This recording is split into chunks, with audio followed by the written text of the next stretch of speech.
Kami dari kelompok 3 Podcast Sejarah akan menampilkan hasil kerja kelompok kami.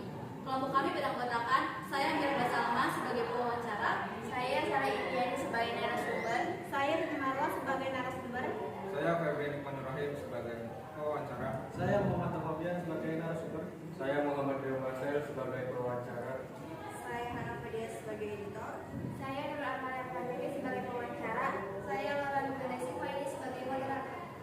Assalamualaikum warahmatullahi wabarakatuh. Selamat pagi, salam sejahtera bagi kita semua. Selamat datang di podcast kami. Di sini kami akan membahas topik tentang ekonomi di masa akhir Orde Baru. Bersama saya telah datang 3 narasumber yang berasal dari kalangan pelajar. Di sebelah kanan saya ada Muhammad Fabian, Sarah Indiani, dan di sebelah kiri saya ada Siti Marwa. Di sini kami akan membahas topik tentang ekonomi di akhir masa Orde Baru. Sebelum masuk pada pembahasan, saya selaku pembawa acara akan menjelaskan terlebih dahulu latar belakang lahirnya Orde Baru. Orde Baru dilatar belakangi oleh pergolakan politik di Indonesia yang terjadi pada pertengahan 1960-an.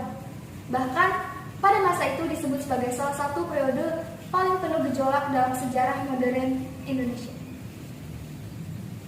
Penyerahan mandat kekuasaan lewat Supersemar dilatar belakangi dengan guncangan pasca G30S pada 1 Oktober.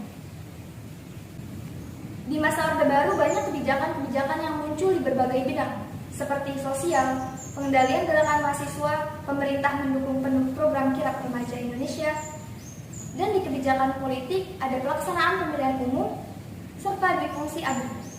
Dan pada kebijakan ekonomi ada realita dan trilogi pembangunan. Langsung saja kita tanyakan kepada salah satu narasumber yang berasal dari kalangan pelajar.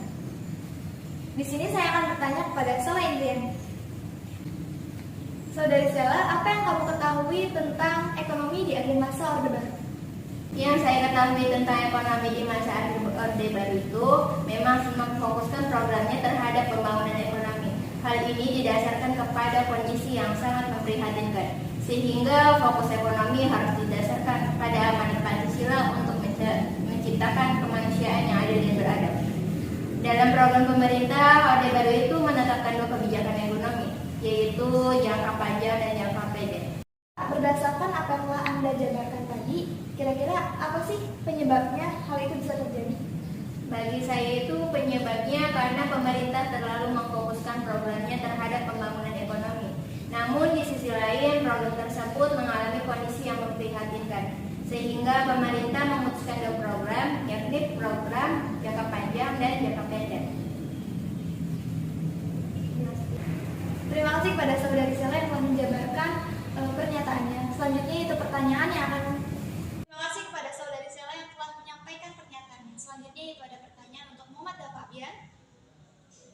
Sebagai pelajar, bagaimana opini kamu terkait ekonomi di akhir masa Orde Baru? Orde Baru di bawah kepemimpinan Presiden Soeharto selama 32 tahun masa Orde Baru harus berakhir. Salah satunya karena ketidakpercayaan masyarakat terhadap pemerintah Soeharto. Dalam buku Sistem Pemerintahan Presidensial Indonesia dari Soekarno ke Jokowi pada tahun 2018 oleh Diana Fauzia dalam bidang ekonomi, masa Orde Baru terbilang maju, namun kekuasaan yang dijalankan sangat otoriter.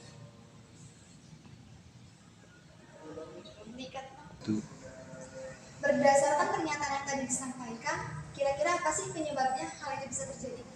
Penyebab terjadinya perubahan masyarakat masa Orde Baru karena masyarakat mulai merasa kesulitan mendapatkan kebutuhan pokok. Harga-harga kebutuhan pokok mulai dari beras, minyak goreng, minyak tanah, susu, telur, dan lain-lain menjadi tinggi. Selain itu, situasi politik di Indonesia semakin tidak menentu dan tidak terkendali. Hal ini mengakibatkan masyarakat semakin kritis dan tidak percaya pada Orde Baru. Terima kasih kepada saudara Dan Fabian yang telah menyampaikan pendapat. Selanjutnya itu ada pertanyaan untuk saudari Siti Marwa. Dampak apa saja yang terjadi pada saat krisis moneter tahun 1997 bagi masyarakat Indonesia? Dampak krisis moneter yang berlangsung dari tahun 1997 sampai 1998 ini ditandai dengan merosotnya sendi-sendi perekonomian termasuk perbankan yang diakibatkan oleh nilai tukar rupiah yang jatuh terhadap nilai tukar dolar. Dalam hal ini, inflasi merupakan salah satu dampak dari terjadinya krisis ekonomi berkepanjangan yang melanda suatu negara. Sejak nilai tukar rupiah melayang, beberapa sektor di sektor ekonomi dan perbankan anjloknya nilai rupiah secara signifikan, membuat pasar modal dan pasar uang amblas. Tingginya suku bunga juga menjadi penyebab sejumlah bank di Indonesia mengalami kebangkrutan. Tak hanya itu, dampak krisis moneter lainnya yang dirasakan masyarakat Indonesia adalah harga bahan pokok yang terus meningkat. Bahkan beberapa barang sulit ditemukan yang memicu protes masyarakat di mana-mana. Setelah terjadi demo besar-besaran yang sulit dibendung, Indonesia juga kehilangan rasa percaya dari investor asing. Banyak investor negara asing, banyak investor yang enggan menanamkan modalnya di Indonesia. Hal ini salah satunya itu karena nilai mata uang yang terus menurun. Terima kasih kepada Saudari Marwah yang telah menyampaikan pernyataannya.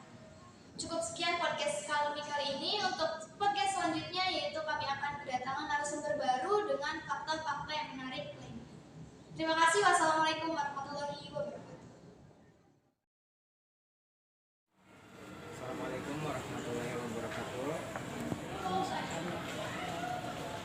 Perkenalkan Ibu, nama saya Fabian Rahman dari kelas 12 MIPA 5.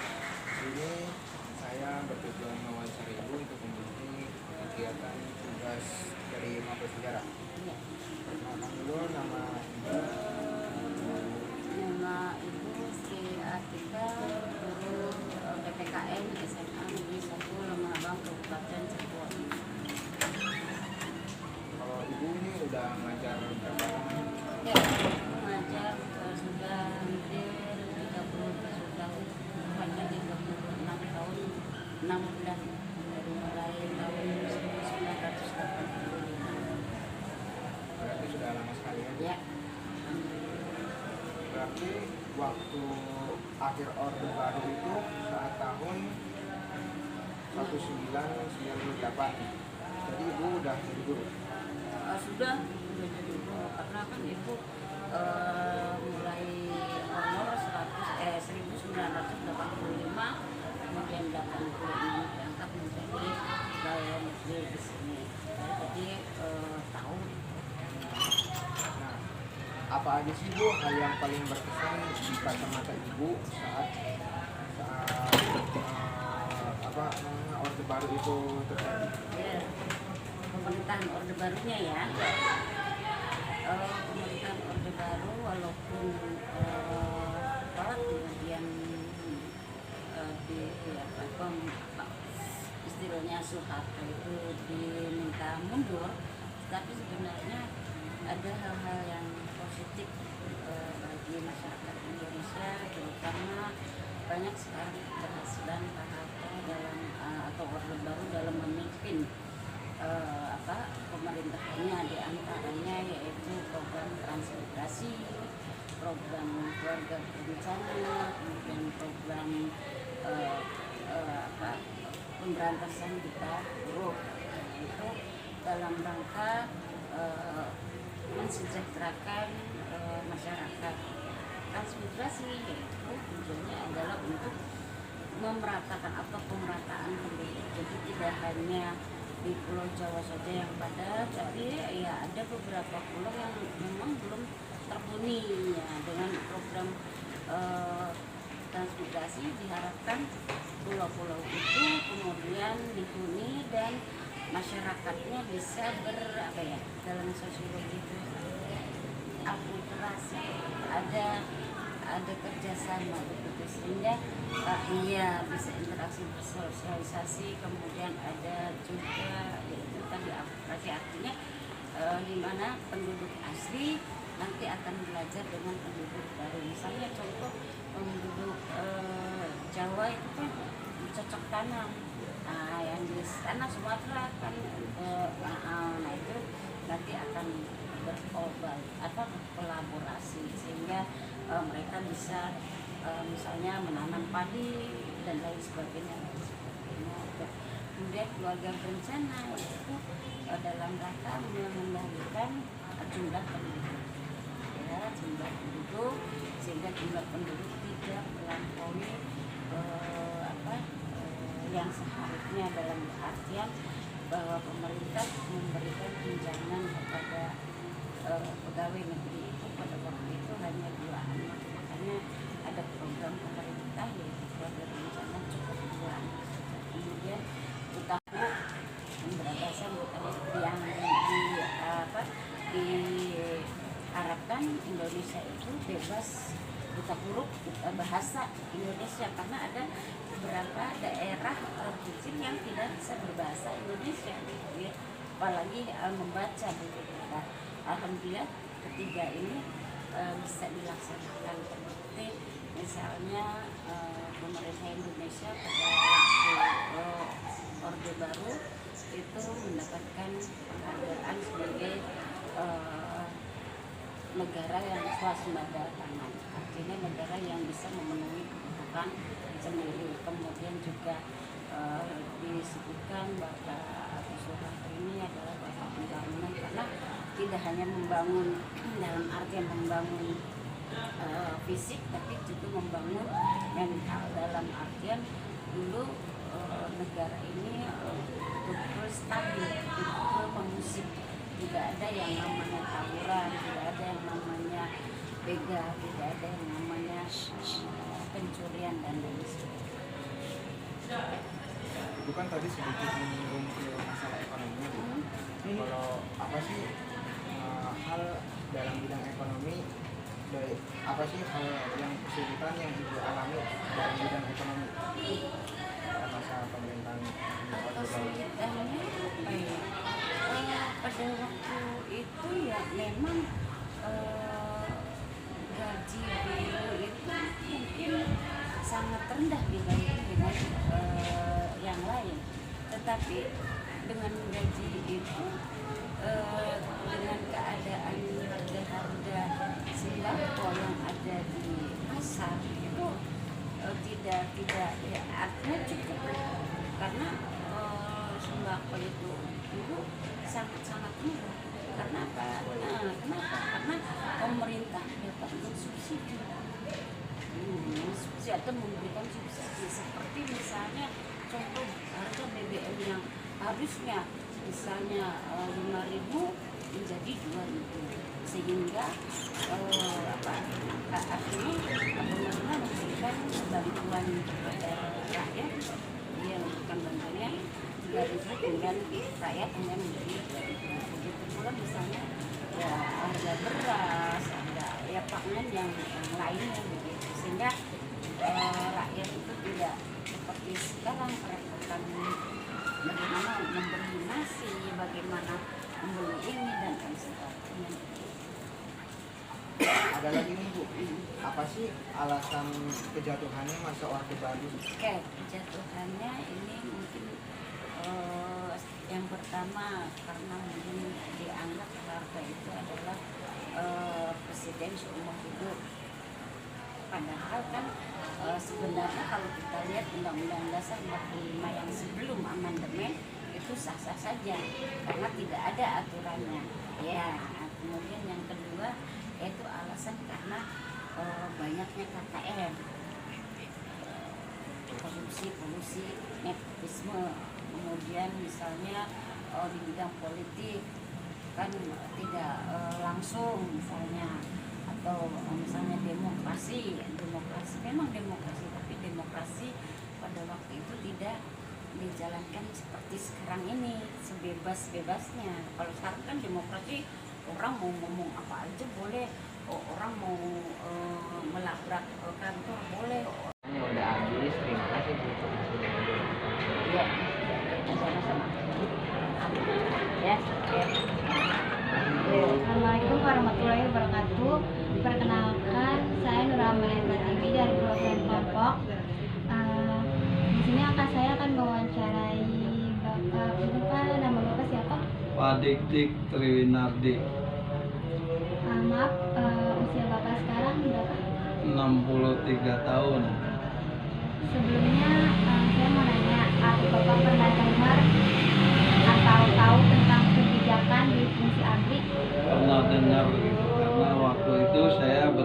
masih di pasukan, jadi untuk kewilayahan mungkin saya kurang memperdalam.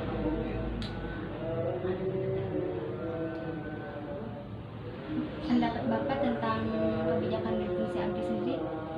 Kebijakan dari Fungsi ABRI ya waktu zaman itu mungkin sangat menguntungkan untuk negara ya, karena kita membantu pemerintahan dalam rangka keamanan, rangka membantu ekonomi, ya IPLOK tersebut yaitu ideologi politik sosial budaya, karena di militer itu udah melekat untuk masalah IPLOK tersebut. Untuk itu mungkin kebijakan waktu itu pemerintah ya, karena untuk terutama keamanan di wilayah ditempatkan untuk yang masih aktif TNI untuk memegang jabatan di wilayah yang rawan gitu. Berarti sekitar 1998 Bapak sudah jadi TNI? Sudah jadi TNI. Apa sih yang Bapak rasain selama menjadi TNI selama Orde Baru itu? Selama Orde Baru menjadi TNI, banyak program-program atau kebijakan daripada TNI yang membantu masyarakat di semua wilayah Indonesia. Pendapat Bapak terkait ekonomi dalam masa Orde Baru gimana Pak? Untuk ekonomi waktu masa Orde Baru itu menurut atau yang saya rasakan yaitu sangat stabil, karena program-program waktu zaman itu sangat membantu untuk masyarakat dalam rangka kebutuhan ekonomi, yaitu dengan harga sandang pangan yang sangat murah, yaitu dan program-program pertanian segala macam itu sangat digalakan di wilayah atau di daerah masing-masing.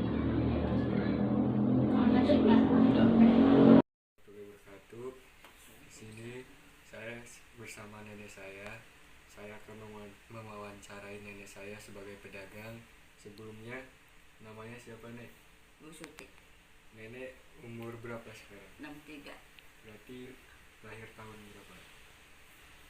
tahun 60. Tahun 60 di Jeddah. Nenek berarti jualan dari tahun berapa nih? 85, Berarti sekitar 38 tahun 38 tahun. jualan. Jadi,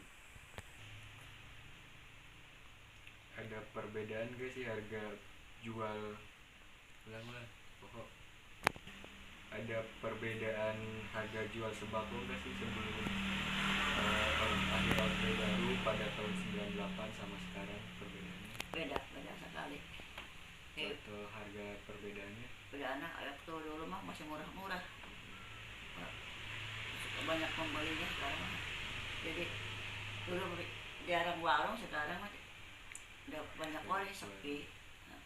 Terus harga yang sekarang beda apa sih, barang apa, produk apa? Semuanya beda semua. Sayuran apa, produk apa? Semuanya beda semua. Sayuran kalau dulu masih berapa? Waktu dulu mah namanya tahun 85 ya masih murah-murah. Cabai sekilo Dulu kok waktu berapa nih, 10.000. 10.000. Sekarang 40.000, ada yang 30. beda. Kalau dibandingkan harganya jauh beda antara tahun 98 sampai dengan sekarang. Terus 98 itu ada peristiwa apa sih nih yang nenek tahu? Ya gara-gara mahal. Terus kenapa ada yang mau Tapi setelah tahun 98 harga sembako pada naik. melonjak terus sampai Ayo dah. Terus peminat yang belanja semakin menurun nggak? Oh, atau mulai sepi. Tapi gara-gara harga sembako naik, Oh, peminat pembeli juga mulai sepi. sepi. Akhirnya pada demo ya gini. Ada. Makasih ya nih udah meluangin waktunya buat diwawancara. Semoga teman-teman bisa mendapatkan informasi dari wawancara tadi. Terima kasih. Wassalamualaikum warahmatullahi wabarakatuh. Assalamualaikum warahmatullahi wabarakatuh. Perkenalkan, nama saya Amira Basalama dari kelas 12 MIPA 5. Telah hadir di sebelah saya narasumber yang akan menjawab beberapa pertanyaan seputar bagaimana sih kondisi ekonomi di akhir masa Orde Baru atau di tahun 1998-an. Oke, Ibu boleh perkenalan dulu, nama Ibu siapa? Nama saya Nilma Barejek, Dan usia Ibu tahun ini? 50 tahun. Bener, aku udah tua tahu. Enggak, Mas. Kalau gelap belum? Kalau misalkan usia Ibu sekarang udah 50 tahun, berarti waktu tahun 98-an itu Ibu usia berapa tahun ya kalau boleh tahu? Usia 26. 26-an. Apa sih yang Ibu lakukan di tahun 1998 ini, yang peristiwa yang berkesan apa yang ada di dalam hidup Ibu yang terjadi di tahun 1998? Di tahun 1998 itu saya menikah. Ya. Berarti Ibu menikah di masa akhir Orde Baru, betul? Ya, di bulan Juni saya. Berarti apa sih yang Ibu rasain ketika menikah di masa Orde Baru itu, di masa akhir Orde Baru tersebut? Semua serba sulit dan serba mencekam. Kenapa mencekam? Bisa diceritakan lebih detail? Karena waktu itu ada kerusuhan, di bulan Mei itu ada kerusuhan yang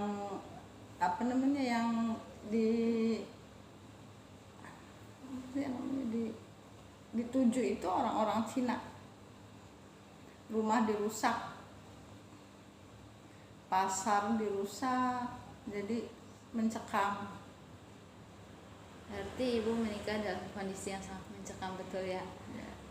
Bagaimana sih kondisi ekonomi saat Ibu menikah itu? Kayak apakah mahal, murah? Bisa dijelaskan? Ya, dengan sendirinya serba mahal karena serba sulit dan serba susah. Cabai mahal, semua mahal. Kalau misalkan gitu, Ibu apakah ada pendapat gitu, apa sih perbedaan dalam situasi ekonomi di saat Orde Barunya tersebut berlangsung selama 42 tahun kalau nggak salah, masa Soeharto menjabat ya, atau lebih, dan saat akhir-akhir Orde Baru saat Soeharto itu diturunkan secara paksa? Apakah ada perbedaan signifikan secara ekonomi? Kami jelaskan. Perbedaan yang sangat mencolok. Waktu Pak Harto masih menjabat itu ya semua serba murah ya. Tapi waktu ada kerusuhan itu kan semua serba mahal, serba takut, serba mencekam. Keamanan nggak aman. Di sini di Lemah Abang ini ada kerusuhan, ada yang demo-demo, semua serba mencekam. Berarti menurut Ibu seharusnya masa jabatan Soeharto itu tidak lengser di tahun 98? Atau menurut Ibu emang sudah seharusnya Soeharto lengser? Secara kan beliau memang udah menjabat begitu lama. Ya mungkin sudah seharusnya Pak Harto lengser, tapi dengan caranya tidak seperti itu. Bisa dengan cara baik-baik, tidak demo, tidak yang membuat rakyat takut.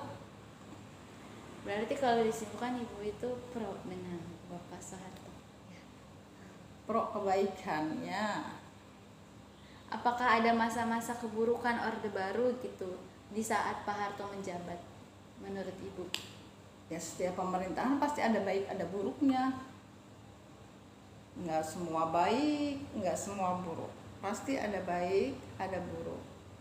waktu Pak Harto menurut saya, setahu saya itu banyak KKN, korupsi juga ada, itu keburukannya.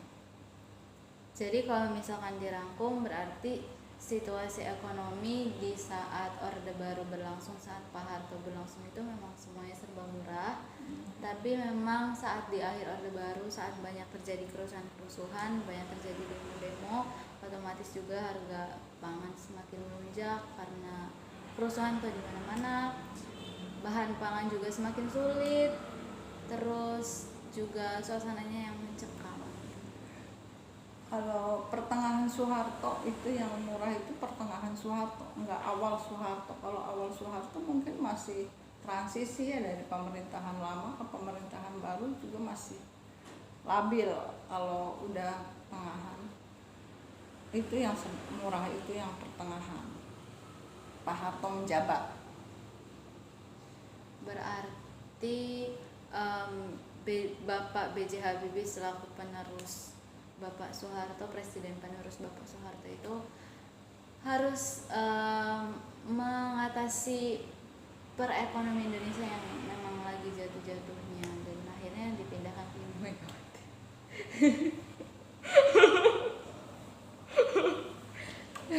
Kamu suka kenal UU TITE? Nyantar dikit aja ya.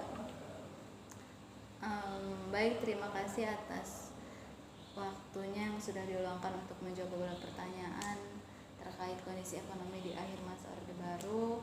Terima kasih. Sama-sama. Sekian dari kami. Wassalamualaikum warahmatullahi wabarakatuh.